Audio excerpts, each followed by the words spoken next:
والدرر المنتقى وينابيع المبتغى وتنوير البصائر وزواهر الجواهر البدائع النوادر المنزه وجوبا عن الأشباه والنظائر مغني السائلين ونصاب المساكين الحاوي القدسي لكل كمال قدسي وإنسي الكافي الوافي الشافي المصفى المصطفى المستصفى المجتبى المنتقى الصافي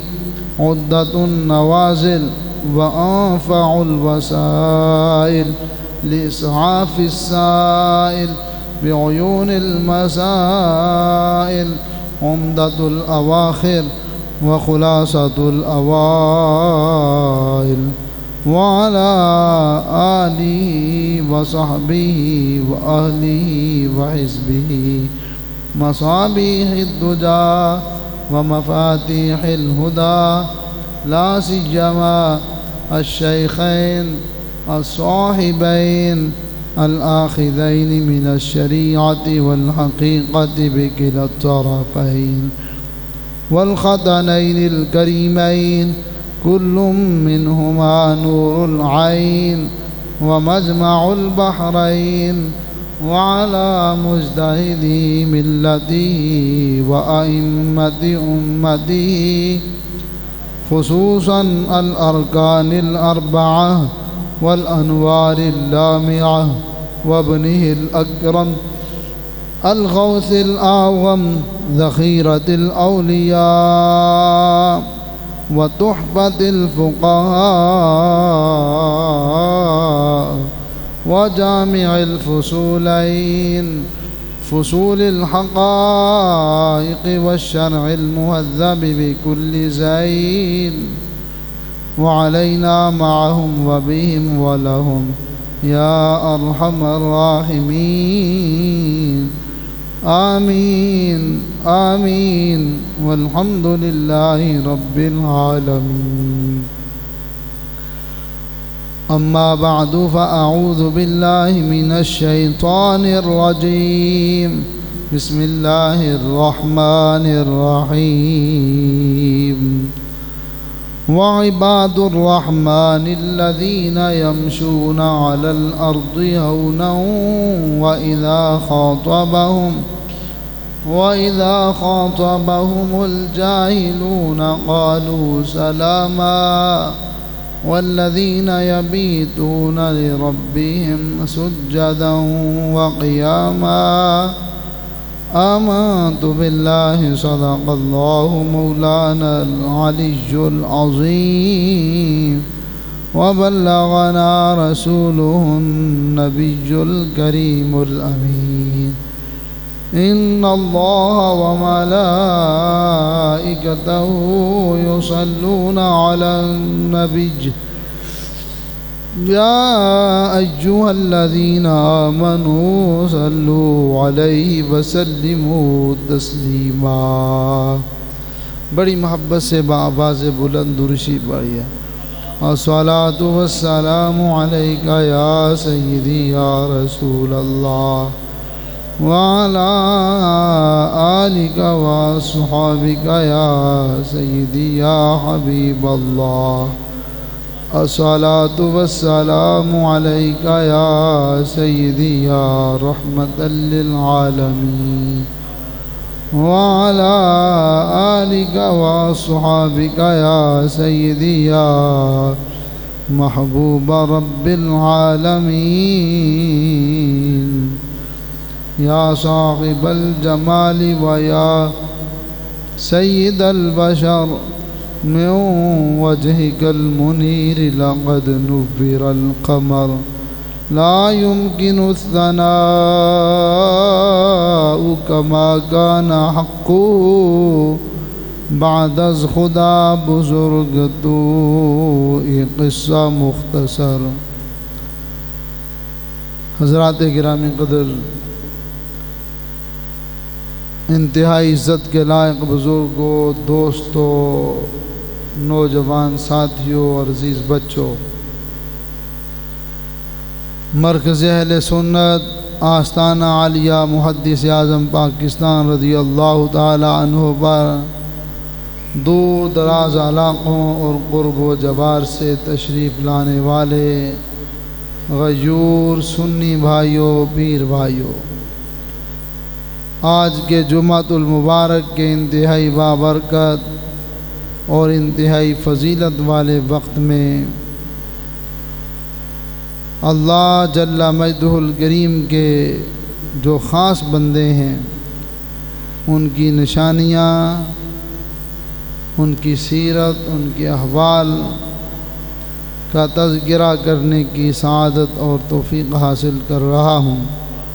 بالخصوص حضور شمس المشائخ جانشین محدث اعظم پاکستان، نائب محدث اعظم پاکستان، مخدوم اہل سنت، قطب زمان، حضرت پیر طریقت رہبر شریعت صاحبزادہ پیر محمد قاضی محمد فضل رسول حیدر رضوی رضی اللہ تعالی عنہ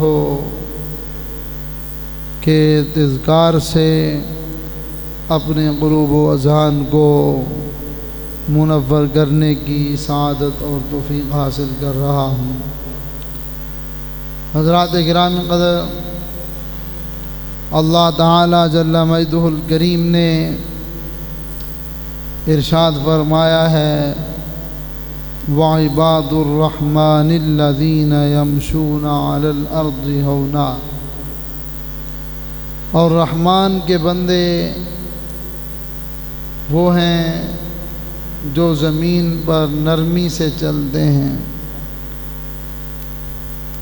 وَإِذَا خَاطَبَهُمُ الْجَاهِلُونَ قَالُوا سَلَامًا، اور جب انہیں کوئی جاہل مخاطب کرتا ہے، جاہل لوگ انہیں بلاتے ہیں، ان سے بات کرتے ہیں،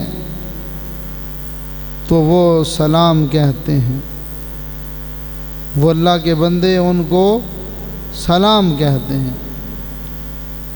وَالَّذِينَ يَبِيتُونَ لِرَبِّهِمْ سُجَّدًا وَقِيَامًا، اور وہ لوگ اللہ کے بندے ہیں، رحمان کے بندے ہیں، جن کی راتیں اپنے رب کی بارگاہ میں سجدہ کرتے ہوئے اور قیام کرتے ہوئے گزرتی ہیں۔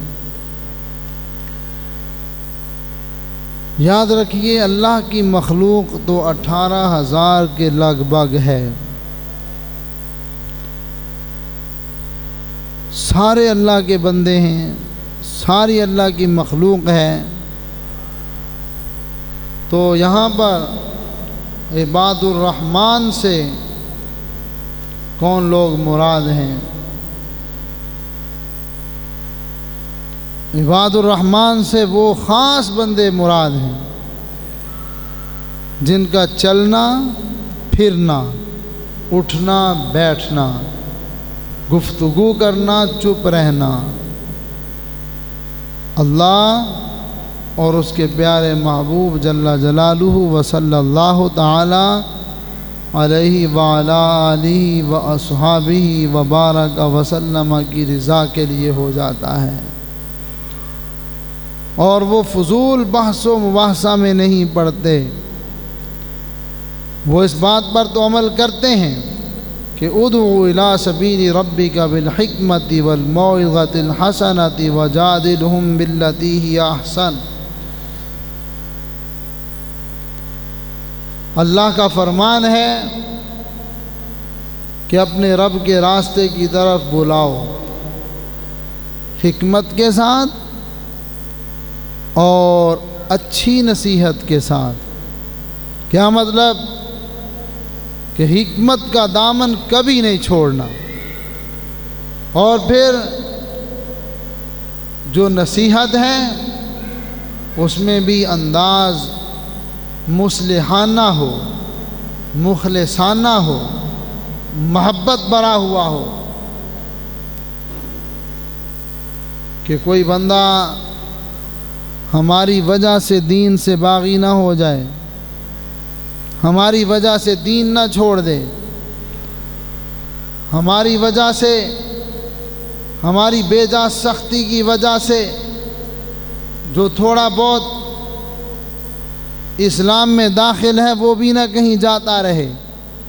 فرمایا والموعظۃ الحسنۃ، اور اچھی نصیحت، انداز نصیحت اچھا ہو. وجادلہم باللتی ہی احسن، بحث و مباحثہ بھی ہو تو وہ بھی احسن طریقہ سے، اس میں بھی کوئی گالی گلوچ، کوئی لڑائی جھگڑا، کوئی ایسے دنگا فساد کے معاملات نہ ہوں. باقی دیکھیے اللہ تعالیٰ کے سارے بندے ہیں جو دنیا کے اندر رہ رہے ہیں، کفر میں پڑے ہوئے ہیں، وہ بھی اللہ کے بندے ہیں. اور اللہ تعالیٰ جل مجدہ الکریم کی اگر ظاہری نعمتوں کو دیکھو تو زیادہ ادھر نظر آتی ہیں. کافروں کے پاس مال و دولت کی کثرت، عہدوں کی بہتات، دنیا کی زیب و زینت ادھر نظر آتی ہے،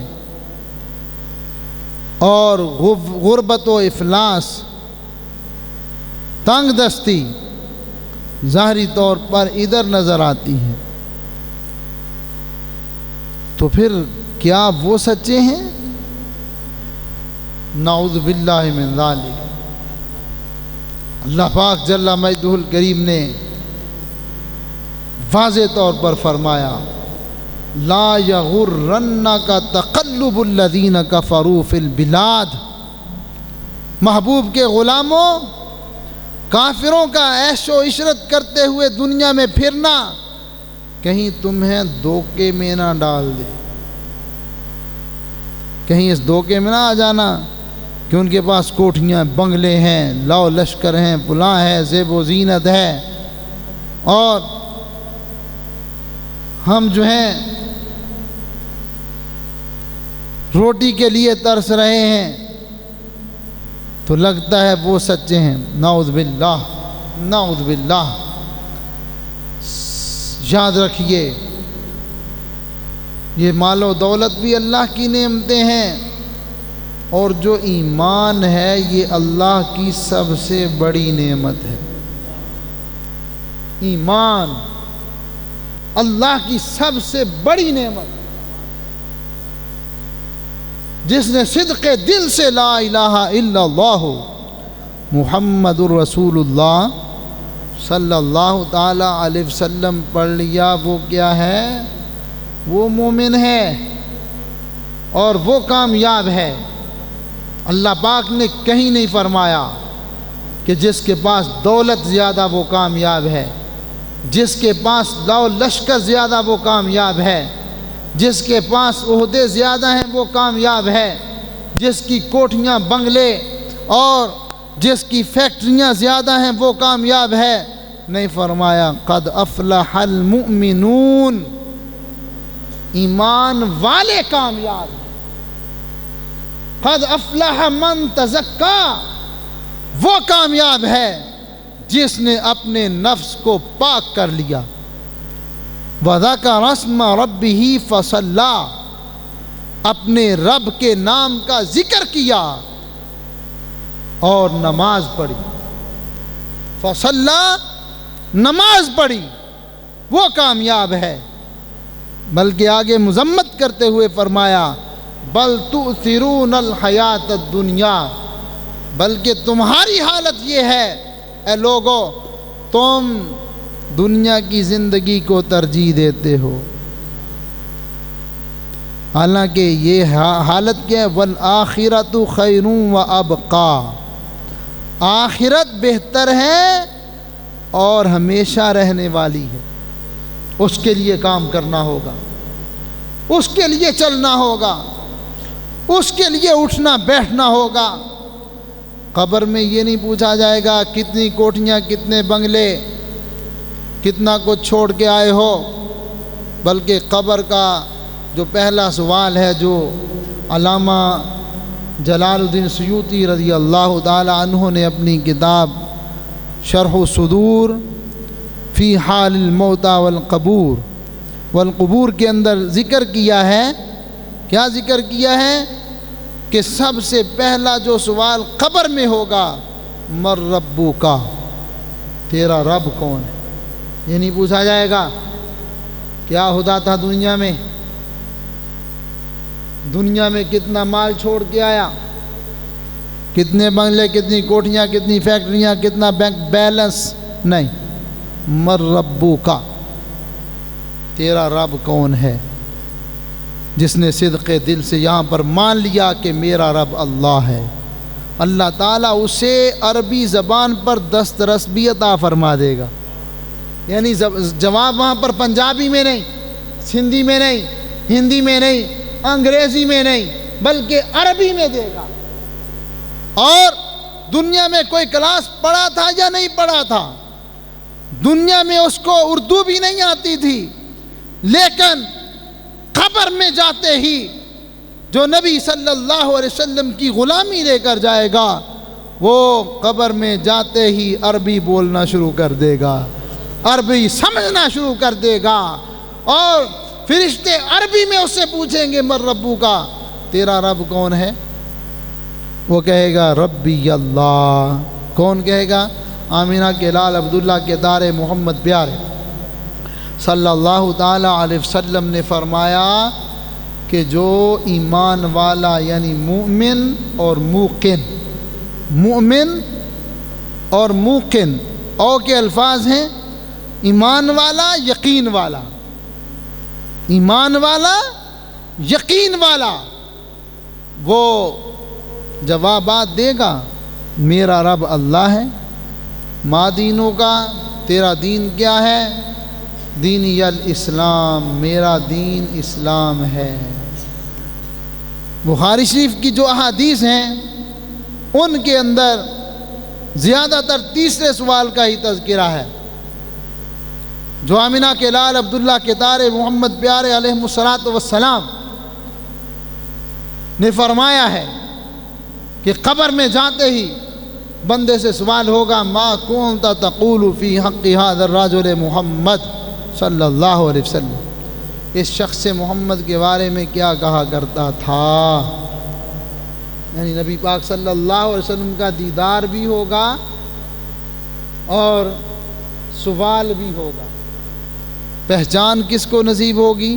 زیادہ دولت مند کو، زیادہ جناب کوٹھیاں اور بنگلے رکھنے والے کو، کفر میں پڑے ہوئے انسان کو، بے ایمان کو؟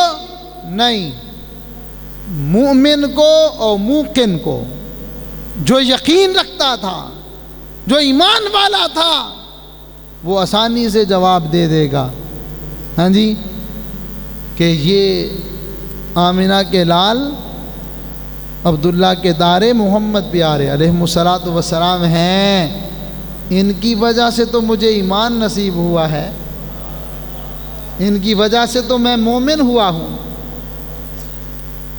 فرشتے کہیں گے ہمیں پتا تھا کہ تو اسی طرح جواب دے گا۔ کیا کہیں گے فرشتے؟ ہمیں پتا تھا، ہمیں علم تھا کہ تو اسی طرح جواب دے گا، نم کا نومت العروس، دلہن کی طرح سو جا۔ آگے الفاظ یہ بھی ہیں مختلف احادیث کے اندر کہ لا یوقظک احد الا احب الیک، تجھے کوئی نہیں جگائے گا تیرے پیارے کے سوا، تیرا پیارا ہی تجھے جگائے گا، تیرا محبت والا ہی تجھے جگائے گا۔ حضرات گرامی قدر، یعنی حقائق سے واضح ہو گیا کہ کامیاب کون ہے؟ جو ایمان والا ہے، یقین والا ہے، اور بے ایمان تو وہاں پر کہے گا، جو مرتاب اور کافر ہے وہ کیا کرے گا؟ منافق کیا کہے گا؟ ہاں ہاں لا ادری، ہائے افسوس مجھے نہیں پتا یہ کون ہے، لوگ ایسے کہا کرتے تھے، لوگ ایسے کہا کرتے تھے۔ سو حضرات گرامی قدر، یعنی جو منافق اور مرتاب شک میں پڑا ہوا شخص ہے اس کو پہچان نہیں ہوگی۔ آمینہ کے لال عبداللہ کے دارے محمد پیارے علیہ الصلاۃ والسلام کے اس فرمان سے کیا واضح ہوا کہ کامیاب کون شخص ہے؟ جو ایمان والا ہے، یقین والا ہے۔ یہ کوٹھیاں بنگلے، یہ جناب عہدے، یہ سارے معاملات، یہ کامیابی کا کوئی معیار نہیں ہے۔ ہاں ایمان حاصل ہے تو اس کے بعد یہ عہدے، یہ کوٹھیاں، یہ بنگلے، یہ دولت کی فراوانی ہو تو یہ سونے پہ سہاگا ہے، سونے پہ سہاگا ہے۔ یعنی ان نعمتوں کے ملنے کا انکار نہیں کہ یہ نعمتیں ملیں تو جناب غلط ہے، نہیں نہیں، ایمان پہلے ہے، پہلے ہے لا الہ الا اللہ محمد الرسول اللہ صلی اللہ تعالی علیہ وعلا آلہ واصحابہ وبارک وسلم۔ حضرات گرامی قدر، یاد رکھیے دنیا میں کامیابی کا معیار جو ہے ایمان، عاجزی اور انکساری، عاجزی اور انکساری۔ کیونکہ قرآن نے کیا فرمایا؟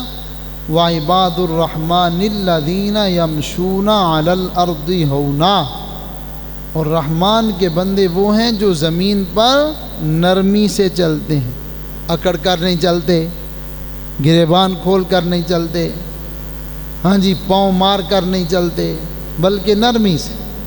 کتنا نرمی سے؟ اس قدر کہ چونٹی تک کا بھی خیال رکھتے ہیں کہ کہیں چونٹی ہمارے پاؤں کے نیچے آ کر مر نہ جائے، چونٹی کا بھی خیال رکھتے ہیں، کیڑی کا بھی خیال رکھتے ہیں۔ اب دیکھیے کیڑی کا خیال رکھنا ہر بندے کے بس کی بات نہیں۔ ہم تو جناب دوڑے ہوتے ہیں، نگاہیں کدھر کو اٹھائے ہوئے، پاؤں کدھر کو جا رہے ہیں، ہاں جی تخیلات کہاں پھر رہے ہیں، کوئی پتہ نہیں کدھر سے چلا تھا کہاں پہنچ گیا، کدھر سے چلا تھا کہاں پہنچ گیا۔ نماز میں بھی آ جائیں تو شروع تو کر لیتے ہیں، پتہ تب چلتا ہے کہ جب السلام علیکم ورحمۃ اللہ کہہ دیا۔ عادتاً پڑھتا رہا، سورہ فاتحہ بھی پڑھی گئی، پہلے ثنا بھی پڑھی گئی، تحفظ تسمیہ بھی پڑھا گیا، اور سورت بھی ساتھ ملا لی گئی، رکوع و سجود بھی ہو گئے، لیکن یہ سب عادتاً، کیا عادت بنی ہوئی تھی، سب کچھ چلتا رہا، لیکن پتہ تب چلا جب السلام علیکم ورحمۃ اللہ کہہ کے نماز سے باہر ہو گیا۔ اب اگر اسے پوچھا جائے کیا کچھ پڑھا تو اس اپنے آپ کو بھی پتہ نہیں ہوتا۔ اکثر کی بات کرتا ہوں کہ کیا پڑھا، نماز میں کیا پڑھا، یقین سے نہیں بتا سکتا کہ رکوع میں کتنی تسبیحات پڑھتا رہا، سجدہ میں کتنی تسبیحات پڑھتا رہا۔ کئی مرتبہ تو یہ بھی نہیں پتہ رہتا کہ سورہ فاتحہ کے بعد کوئی اور سورت کون سی ملائی گئی، کون سی ملائی گئی کہ نہیں ملائی گئی۔ حضرات گرامی قدر، ہماری نمازوں کا تو حال یہ ہے، یہ حال ہے، ہم کسی کا کیا حساب کریں گے۔ حضرت عمر رضی اللہ عنہ جو عشرہ مبشرہ میں ہیں، آپ رضی اللہ تعالی عنہ کہا کرتے تھے حاسبو قبل ان تحاسبو، اے لوگو اپنا حساب اس سے پہلے کر لو کہ تمہارا حساب ہونے لگے۔ جو بندہ اپنا حساب پہلے رکھتا ہے نا، دنیا کے چھوٹے موٹے لین دین ہیں نا، چھوٹے موٹے، یہ اعمال کا نظام تو بہت زیادہ ہے کہ ہم اپنا ایک عمل دیکھیں کہ میں نے صبح کیا کیا تھا، پھر اس کے بعد کیا کرتا رہا، ایک لمحہ میں عمل سے بدلتا رہا، کدھر گیا، کیسے ہوا، یہ حساب ہو جائے تو کیا بات ہے۔ حضرت عمر رضی اللہ عنہ تو اسی حساب کی بات کرتے ہیں، حاسبو قبل ان تحاسبو، کیونکہ قیامت میں حساب ہونا ہے، قبر میں حشر میں حساب ہونا ہے۔ فرمایا اس سے پہلے پہلے اپنا حساب کر کے رکھو، اپنا محاسبہ کر کے رکھو۔ کیوں فرمایا؟ اس وجہ سے فرمایا کہ جو بندہ اپنا حساب پہلے کر کے رکھتا ہے، عند الحساب اسے پریشانی نہیں اٹھانی پڑتی، شرمندگی نہیں اٹھانی پڑتی۔ دنیا کے چھوٹے موٹے حساب ہوتے ہیں نا، لینے دینے کے معاملات، تو بعض اوقات جب ہم نے حساب نہیں نہ کیا کہ کسی سے کتنا لیا تھا، کتنا دیا تھا، تو پھر کیا ہوتا ہے؟ جب موقع آتا ہے تو موقع پر بندہ حساب سے شرمندہ ہوتا ہے۔ کیا ہوتا ہے؟ شرمندہ ہوتا ہے، اسے پتہ نہیں چلتا کہ میں نے کتنا لیا تھا، کیونکہ دینے کی کوئی بات نہیں، دینا بندہ بھول جائے لیکن لینا نہ بھولے، لینا نہ بھولے۔ کیوں؟ اس لیے کہ پھر جس نے دیا ہوتا ہے اس کا حساب سخت ہوتا ہے، سخت ہوتا ہے۔ حضرات گرامی قدر، جب اللہ پاک نے ہمیں یہ ایمان کی دولت عطا فرمائی ہے، نبی پاک صلی اللہ علیہ وسلم کی غلامی عطا فرمائی ہے، تو پھر اس غلامی کا حساب کر کے رکھیں تو اچھی بات ہے۔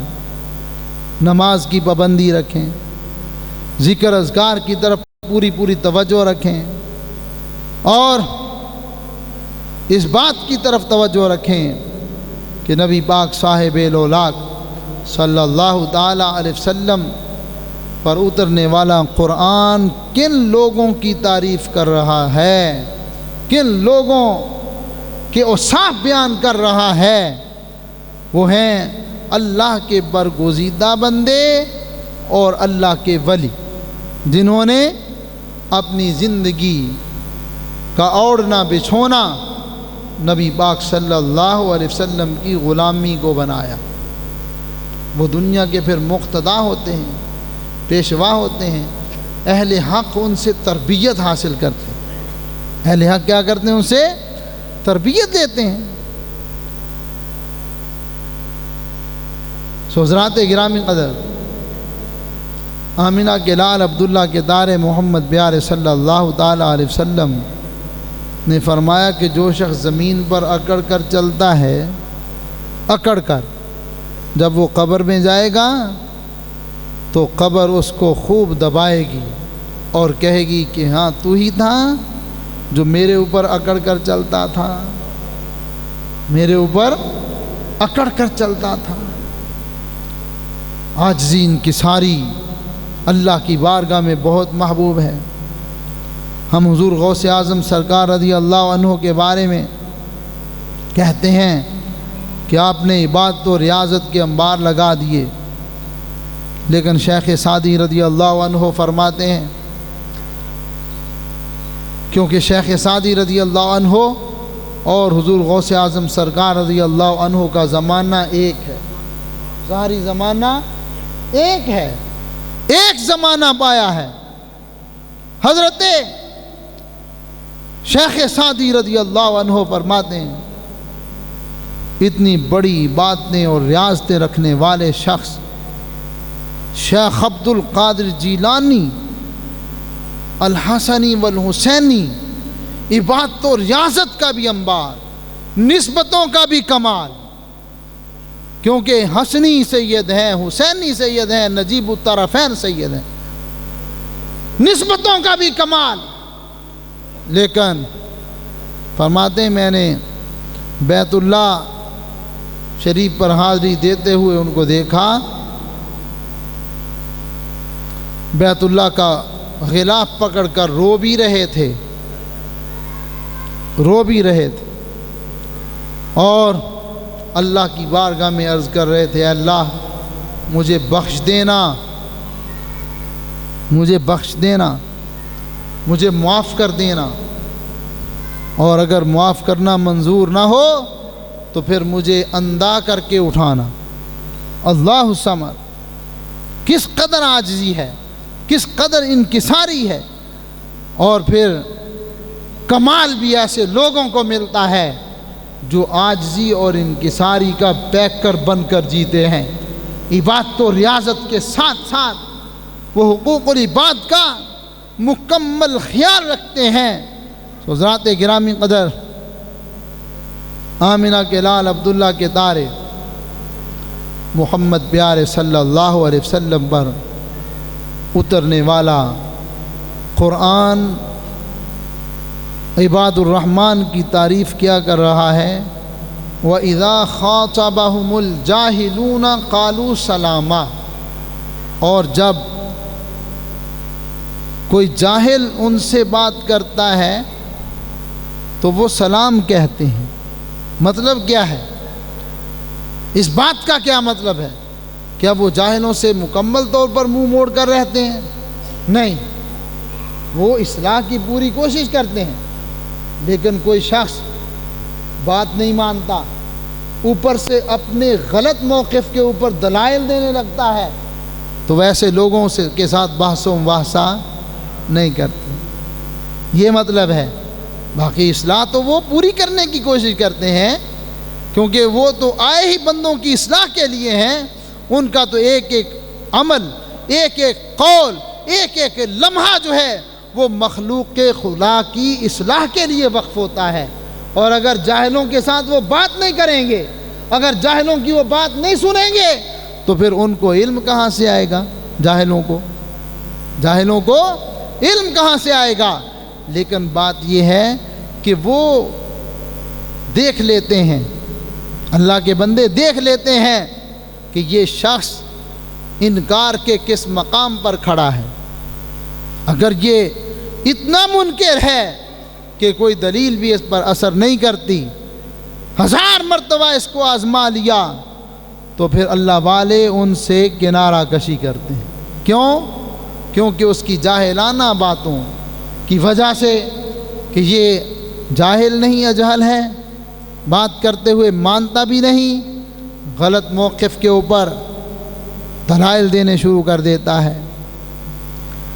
والذین یبیتون لربہم سجدا وقیاما، اور عباد الرحمن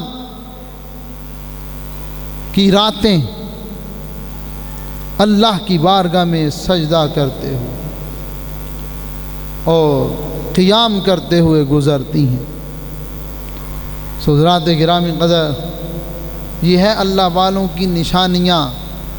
ان نشانیوں میں سے کچھ، کیونکہ اسی سورہ فرقان کو اگر آخر تک پڑھیں تو اور بھی بہت ساری نشانیاں اللہ والوں کی موجود ہیں کہ وہ بد کرداری سے دور رہتے ہیں، وہ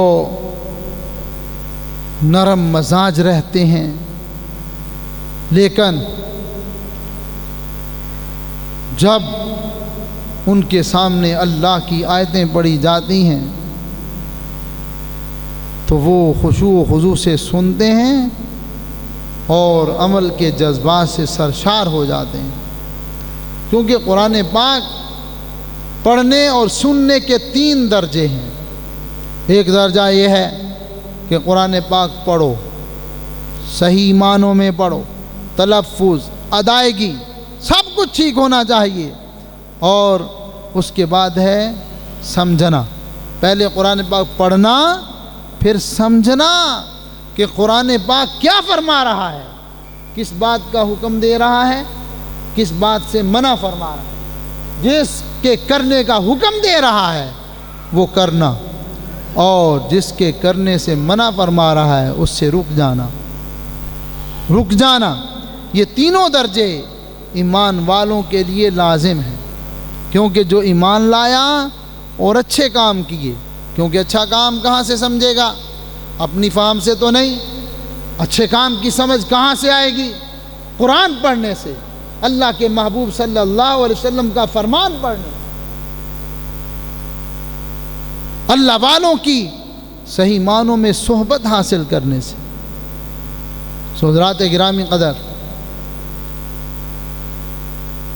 حضرت شیخ جنید بغدادی رضی اللہ تعالی عنہ، جو کہ حضرت داتا علی حجویری رضی اللہ عنہ کے پیروں سے ہیں، آپ سے کسی نے پوچھا کہ اللہ کے ولی کی نشانی کیا ہے؟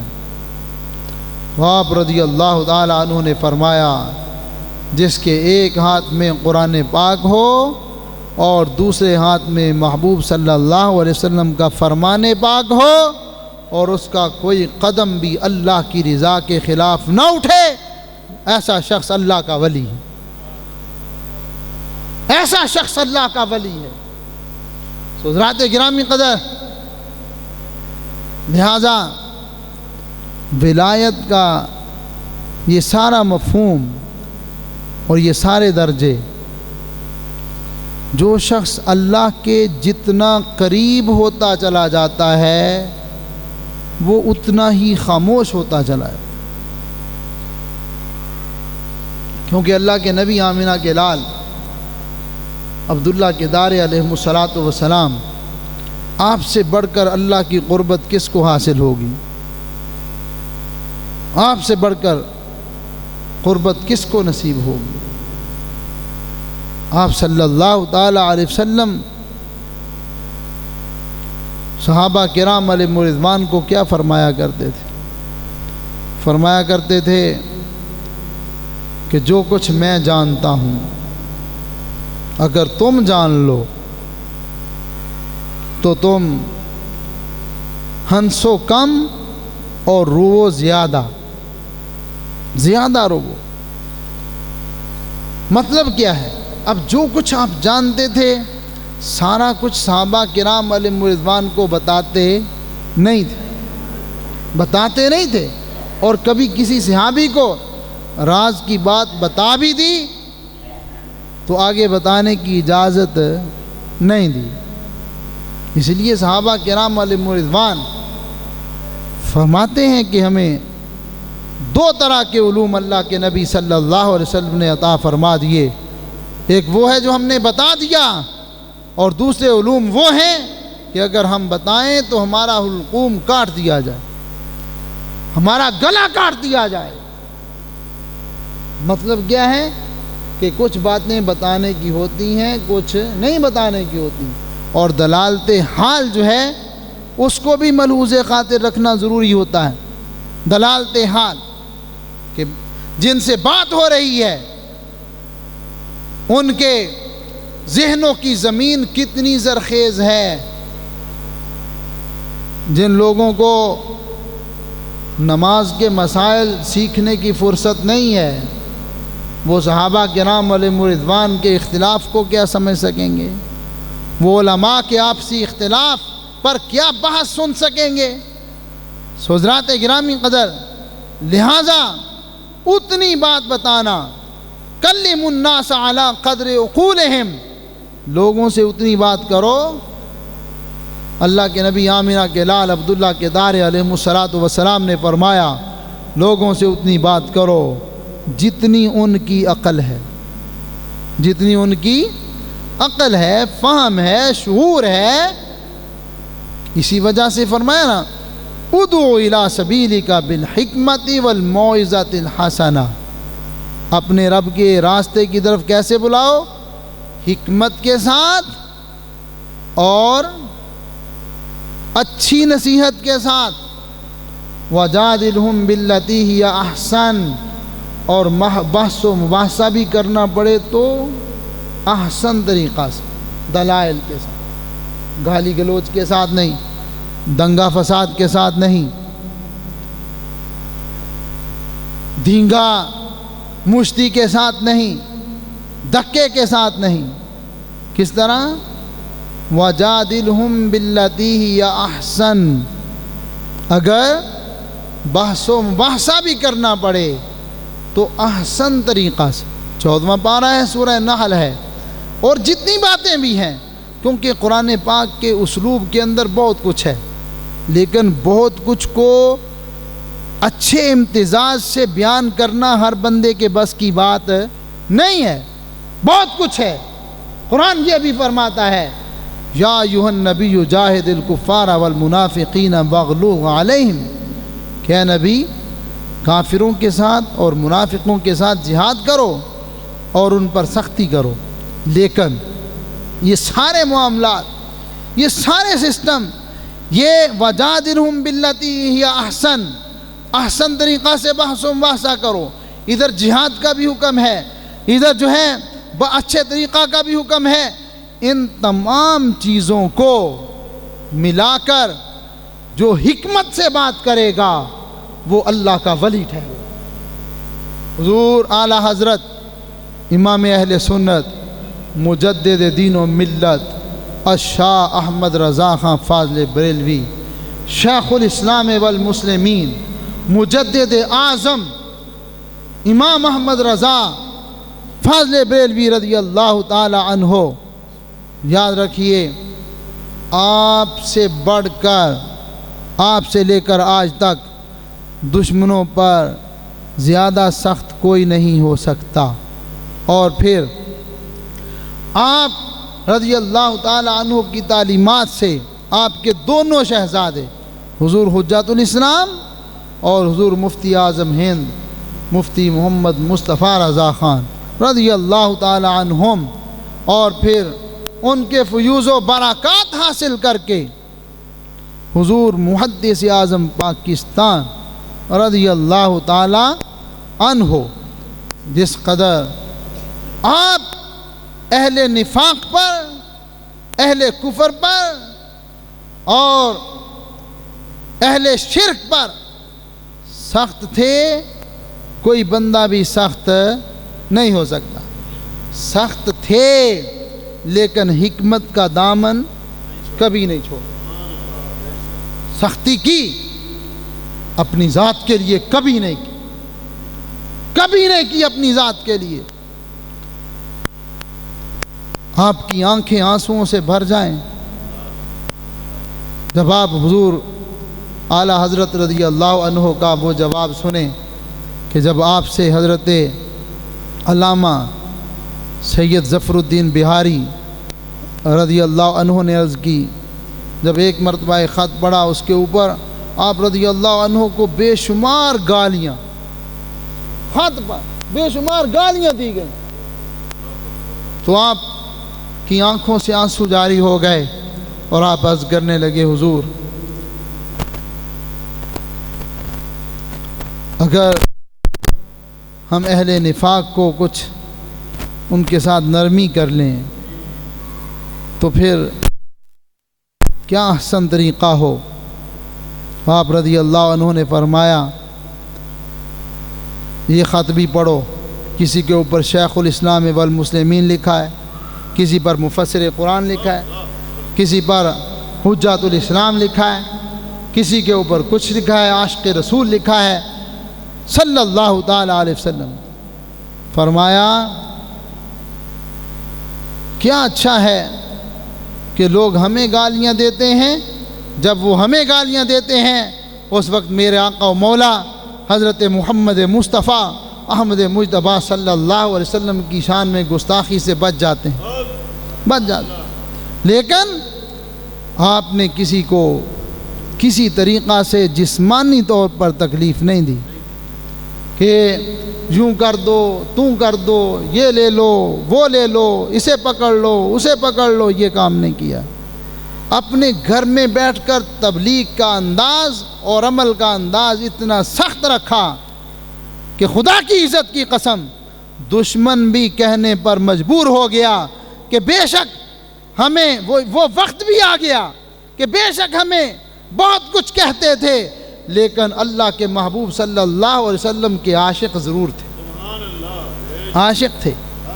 اور حضور محدث اعظم پاکستان رضی اللہ عنہ آپ نے بھی اپنا طرز عمل وہی رکھا، لیکن کسی کا بازار بند نہیں کیا، کسی کا دروازہ بند نہیں کیا، کسی کو پکڑ کر دستوں گریبان نہیں ہوئے، بس اپنے محبوب آقا و مولا صلی اللہ علیہ وسلم کا پیغام لوگوں تک پہنچا دیا اور پہنچانے کا حق ادا کر دیا کہ اہل علم نے مانا کہ اگر اس دور کا کوئی صحیح معنوں میں محدث ہو سکتا ہے تو وہ محمد سردار احمد ہے رضی اللہ عنہ، جس نے قرآن اور احادیث کو سمجھا بھی اور پڑھا بھی اور پھر سمجھانے کا حق بھی ادا کر دیا.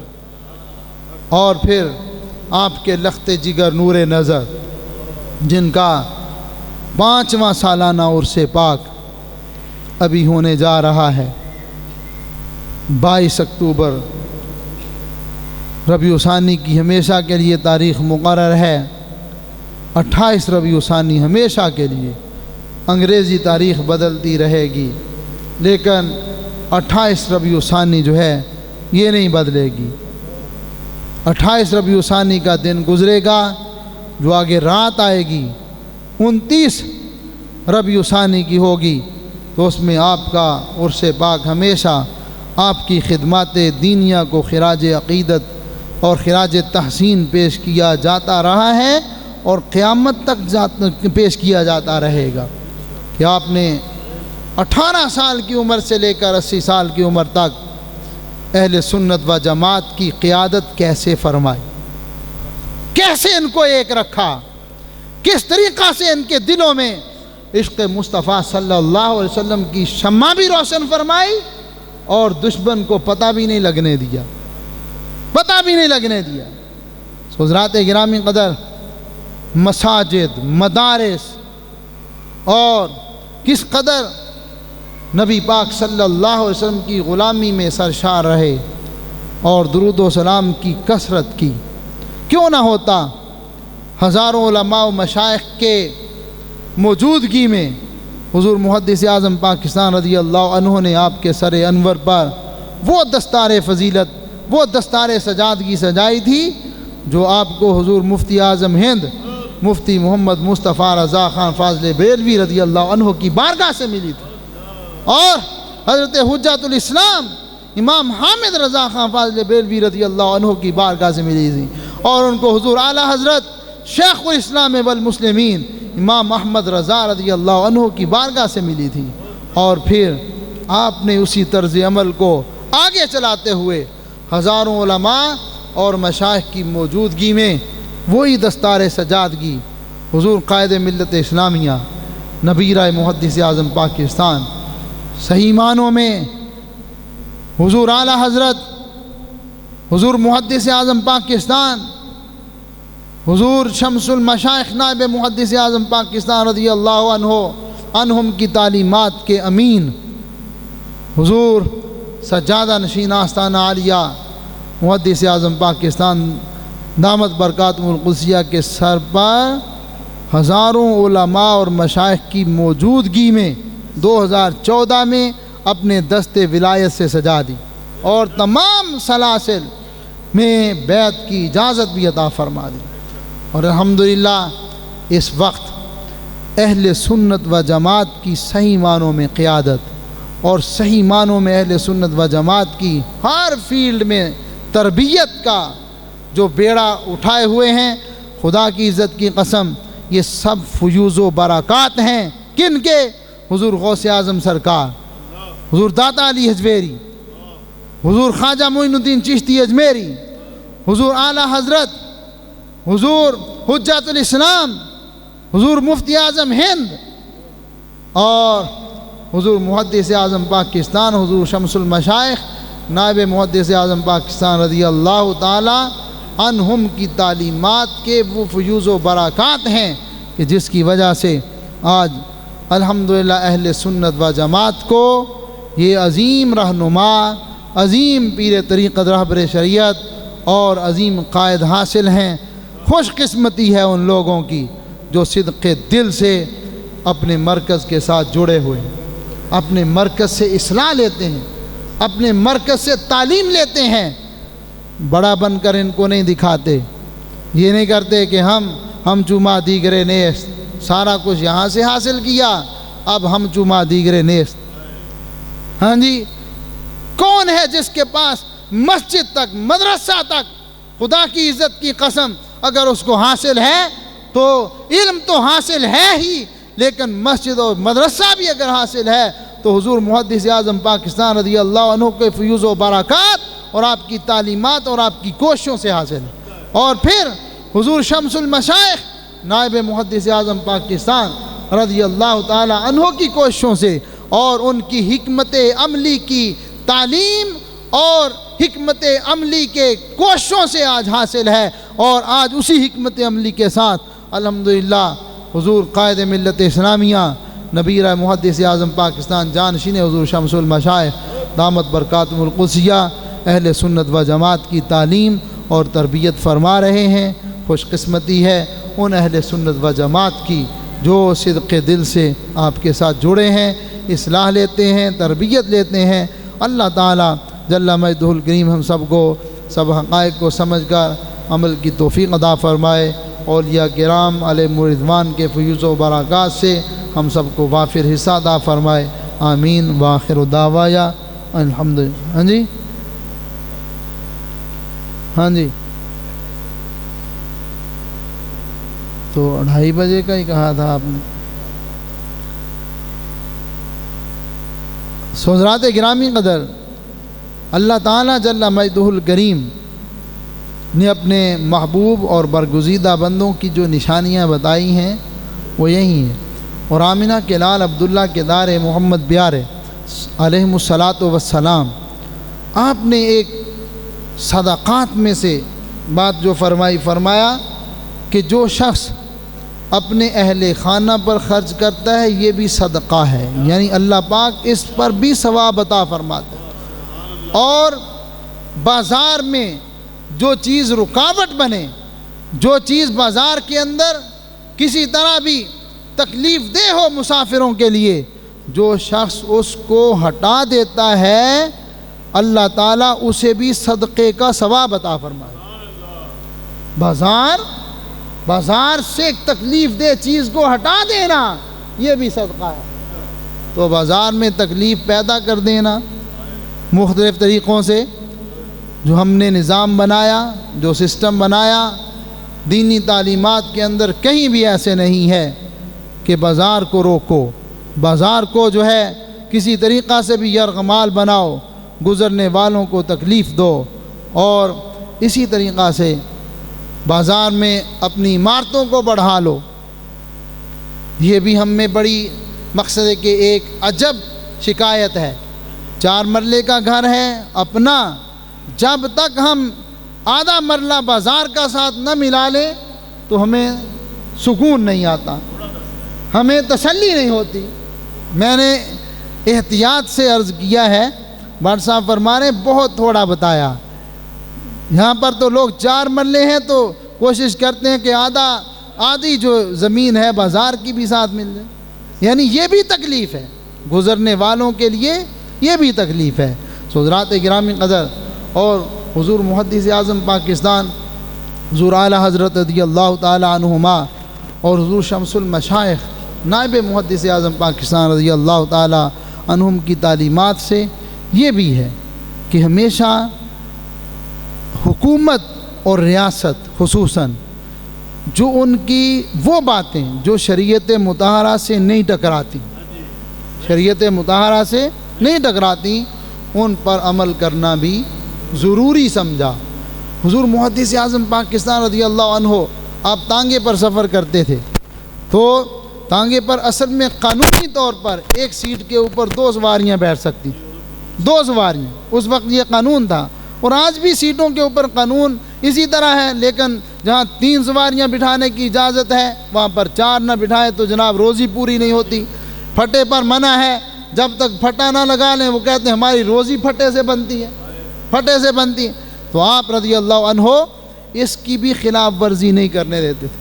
اور حضور شمس المشائخ رضی اللہ عنہ چونکہ آگے پھر گاڑیوں کا دور آ گیا، کئی مرتبہ حضور قائد ملت اسلامیہ دامت برکاتہم القدسیہ حضور سجادہ نشین آستانہ عالیہ محدث اعظم پاکستان دامت برکاتہم القدسیہ نے فرمایا کہ یہ اشارے جو لگے ہیں کیا یہ لوگوں کی تکلیف کے لیے ہیں یا لوگوں کی آسانی کے لیے؟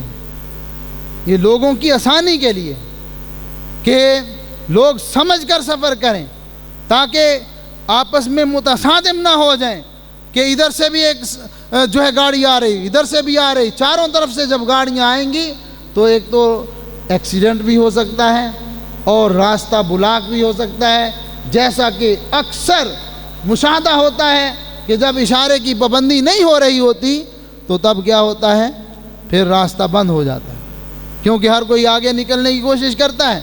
تو حضور شمس المشائخ رضی اللہ عنہ اس بات کی بھی پابندی فرماتے کہ بھائی کوئی باقی 3 راستوں سے گزر رہا ہے یا نہیں گزر رہا، لیکن جب ہمارے راستے کا اشارہ بند ہے تو یہاں پر کھڑے ہو کر اپنے اشارے کی اجازت کا انتظار کرنا ضروری ہے۔ یعنی یہ نہ سمجھو کہ کوئی نہیں آ رہا، ادھر سے بھی کوئی نہیں آ رہا، لیفٹ سے بھی کوئی نہیں، رائٹ سے بھی کوئی نہیں، سامنے سے بھی کوئی نہیں، تو لہٰذا آپ گزر جائیں، کوئی بات نہیں۔ لیکن نہیں، آپ فرماتے کہ یہاں پر بھی ٹھہرنا ضروری، جو اتنی اس قدر پابندی کرے کہ جو ہمارے کاغذات میں شامل ہی نہیں ہے، وہ اللہ کا ولی ہے۔ ان کی تعلیمات کو لینا اور ان کی تعلیمات پر عمل کرنا اہل سنت و جماعت کے لیے لازم ہے۔ اور پھر اپنا مرکز، اپنا محور، کہ جس نے ہمیں پالا، اولاد کی طرح پالا، تربیت کی، اگر آج ہمیں بولنے کی کوئی صلاحیت مل گئی، کوئی قرآن و احادیث کا کوئی سبق آ گیا، تو اگر ہم ان کو چھوڑ کر اور راستہ اختیار کریں گے تو پھر سوائے ذلت کے، رسوائی کے، خدا کی عزت کی قسم، نہ آج تک کسی کو حاصل ہوا ہے اور نہ آگے حاصل ہوگا، سوائے ذلت اور رسوائی کے، اور منہ دکھانے کے قابل نہیں ہم رہیں گے۔ کیوں؟ اس لیے کہ علم کے ساتھ حکمت وَيُعَلِّمُهُمُ الْكِتَابَ وَالْحِکْمَةَ، نبی صلی اللہ علیہ وسلم کی شان جب بھی اللہ پاک نے قرآن پاک میں بیان فرمائی کہ کتاب وہ سکھاتے ہیں اپنی امت کو، ساتھ یہ بھی سکھایا کہ حکمت بھی سکھاتے ہیں، کیونکہ حکمت، علم کے ساتھ حکمت ہونا ضروری ہے۔ حکمت کا کیا مطلب ہے؟ یہ دیکھیے نا، ایک ہمیں پتہ ہے کہ یہ پیاز ہے، یہ لہسن ہے، یہ مرچ ہے، یہ نمک ہے، یہ سبزی ہے۔ اب اگر ہم کہیں نا یہ سبزی ہے، یہ سارا کو جناب برابر وزن میں ڈال دو، تو کیا ہڈیا کھانے کے قابل بن جائے گی؟ کبھی نہیں۔ حکمت یہ ہے، حکمت دینی پڑے گی، یہ سبزی ضرور ہے لیکن سبزی اتنی، یہ مرچ ضرور ہے لیکن مرچ اتنی، یہ نمک ضرور ہے لیکن نمک اتنا، اس کی مقدار اتنی۔ حضرات گرامی قدر، اگر یہ حکمت حاصل نہ کی تو پھر سوائے جو ہے ذلت کے کوئی حاصل نہیں ہوگا۔ اور اگر حکمت حاصل ہو گئی کہ بھئی اتنی مقدار، اور پھر یہ ہمیشہ ایک طرح کا سلسلہ نہیں رہتا کہ ہم نے آیات طیبات پڑھ لیں، یہ آیت طیبہ ہے، اس سے یہ حکم ہے، دوسرے مقام کو پڑھا ہی نہیں، ہاں جی، پھر تیسرے مقام کو پڑھا ہی نہیں، یہ حدیث مبارکہ پڑھ لی، سنا دی، یہ کر دو، وہ کر دو، پکڑ لو، لے لو، کیونکہ حدیث مبارکہ میں ہے، لیکن حدیث مبارکہ کے دوسرے مقام کو پڑھا ہی نہیں، دیکھا ہی نہیں، ہاں جی۔ پھر معاشرت، پھر نظام، پھر سسٹم، ان سب چیزوں کو جب تک ہم لے کر نہیں چلیں گے تب تک صحیح معنوں میں وہ تبلیغ کا جو حق ہے وہ ادا نہیں ہو سکتا، وہ نہیں ادا ہو سکتا۔ حضرات گرامی قدر، لہٰذا حکمت اور تبلیغ کے صحیح حق کو اگر ہم حاصل کرنا چاہتے ہیں تو اپنے مرکز کا دامن کبھی نہ چھوڑیے گا۔ آپ علم کے جس مقام پر بھی پہنچ گئے، اور دولت اور عہدے، یہ سب کو جتنا کچھ بھی آ گیا، لیکن علم اور حکمت کا استعمال ہمیں اپنے مرکز اور محور سے ہی حاصل ہوگا، ادھر سے ہی حاصل ہوگا۔ اور حضور قائد ملت اسلامیہ نے وہاں سے تربیت حاصل کی ہے کہ حضور شمس المشائخ رضی اللہ عنہ کی بارگاہ میں رہے، جنہوں نے 18 سال کی عمر میں بڑے بڑے قد آور اور علم کے قلندر لوگوں کی تربیت کی۔ خدا کی عزت کی قسم، اگر اس دور میں اہل سنت و جماعت کو عزتیں ملیں تو وہ، اگر آپ ان کو دیکھیں گے، صحیح معنوں میں دیکھیں گے کہ وہ کہاں جڑے ہوئے تھے، وہ کن کی تربیت میں چل رہے تھے، وہ کن کی پاسبانی میں چل رہے تھے، تو نام آپ کو نظر آئے گا حضور شمس المشائخ، نائب محدث اعظم پاکستان، جگر گوشہ محدث اعظم پاکستان، حضرت صاحبزادہ قاضی محمد فضل رسول حیدر رضوی رضی اللہ تعالیٰ عنہ، جو اپنی گاڑی چلا کر اب خود ڈرائیو کر کے کراچی کبھی جا رہے ہیں، کبھی جناب کہاں جا رہے ہیں، کبھی کہاں جا رہے ہیں، لیکن جب تک وہ لوگ آپ کے ساتھ جڑے رہے، آپ سے سبق لیتے رہے اور آپ کے سبق پر عمل بھی کرتے رہے تو کامیاب رہے۔ جب سبق چھوڑ دیا تو پھر انہوں نے بھی اپنی زندگی میں دیکھ لیا کہ منزل کدھر پڑی ہے، وہ کدھر پڑے ہیں۔